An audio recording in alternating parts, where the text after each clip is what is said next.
Yetar bitta qizni deb shuncha siqilganing. Sen uni qanaqaligini bilmaysan. Ertaga ishing zo'r bo'lib, puling ko'p bo'lib ketsa-chi, undan ham zo'rlar uchraydi hayotingda. Siqilma. Menga boshqasi kerak emas.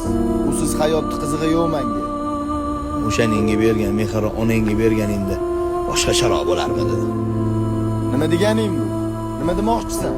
Nima noto'g'rimi? Steak, sendvich, Alfredo degan ovqatlarni yaxshi ko'rarmidi o'sha qizing? Osataga qornim ochdi desa yugurib olib borib berarding-ku. Oying bu ovqatlarning mazasi yo'qda tursin, nomini ham bilmasalar kerak. O'shanga bergan mehrni onangga berganingda hozir baxtli bo'lib o'tirgan bo'larding. Sal pixillasa dorilar olib borib berdingmi? Sani oyingni oyoqlar og'rib yurolmayaptilar, xabaring bor-a? Yo'q, tushunmayapman. Nimasi uston onangdan o'sha qizni? Necha kundan beri tayinli uyga kirmaysan? Biron marta xabar olib telefon qildimi? Kim ekan? Onam.